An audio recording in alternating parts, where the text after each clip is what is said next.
JCI Manila? Is this like by invitation or by sponsorship? Ano po siya?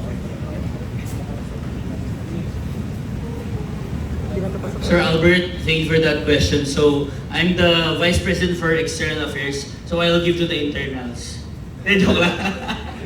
So, JCI Manila, actually, we are 78 years right now as an organization, and building future leaders is part of us. So if you want recruitment, it's called, if you will recruit someone, the program is called University of Leaders Orientation. So you must be sponsored by one of the JCI Manila members first, and then you will undergo a process, series of process until you become a member. First, you must be sponsored by a Manila member, and then second, you will attend the orientation, the University of Leaders orientation, and then there will be an interview with panel of judges like these handsome guys. And then after that, you will be creating a project through the Launchpad. The Launchpad is called Launchpad because there are a series also of trainings wherein the best trainers of the organization will be training you about project management, fundraising, and other topics. So after that, you will be grouped amongst yourselves and will be split into two. First is for the community development and second for the special projects. So it will be grouped accordingly, 3 to 4 members until 5 members per group. And then after that, you need to create your project, but not shelling out money.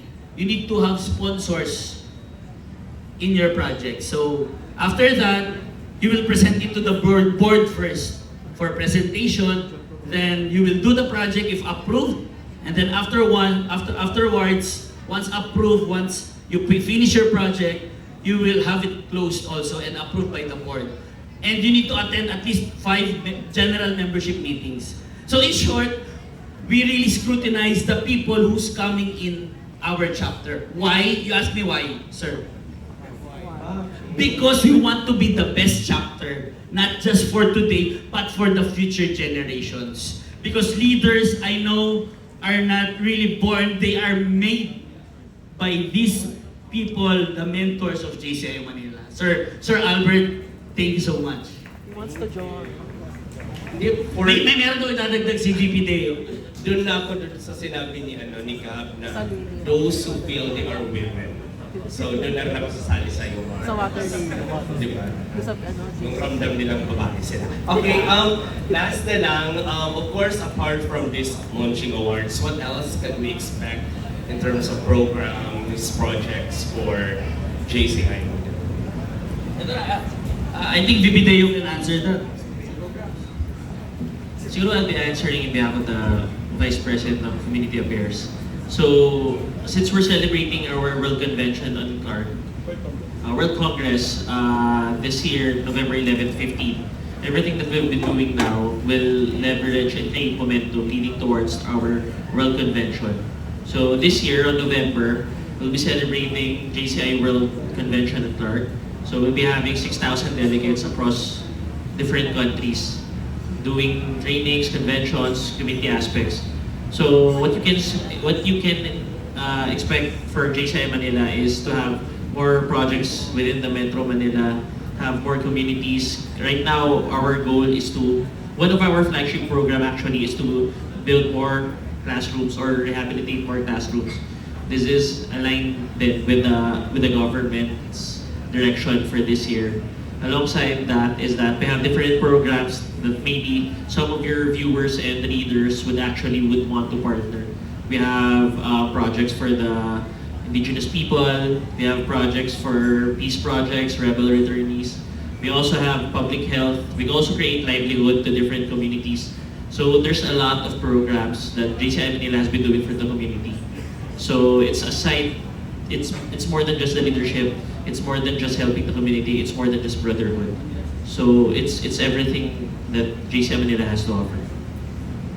So sorry lang yung JCI Manila is meaning NCR to. Ano ba?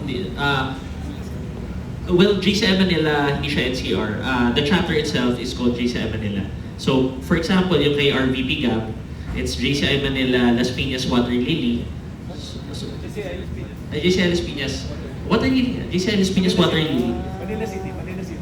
So, parang for every cities, there are chartered chapters na nabubuo. So, yun yung nagko-compose dun sa 220 chapters across the Philippines na maybe AVP Kalel can somehow structure it kung bakit siya pinapangalanan as to the city.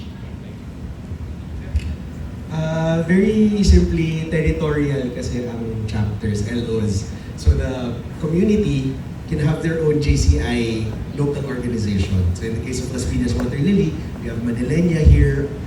Likewise with Singapore has multiple local organizations per area.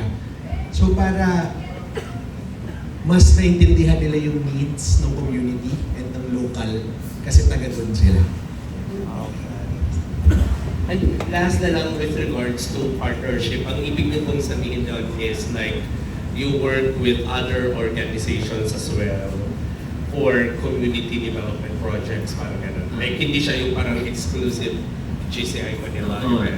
Actually, yun yung maganda. Kaya nagiging sustainable yung projects with JCI in general, no? Kasi we're doing projects in partnership with different organizations, LGUs, no? Different government agencies.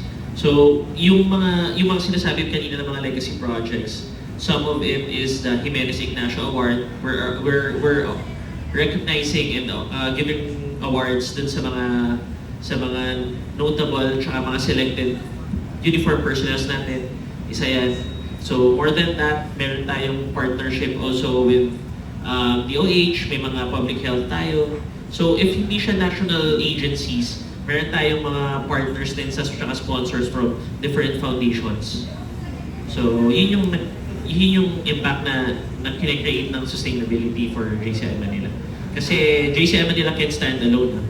We need partners talaga for bigger impact. Thank you. Congratulations.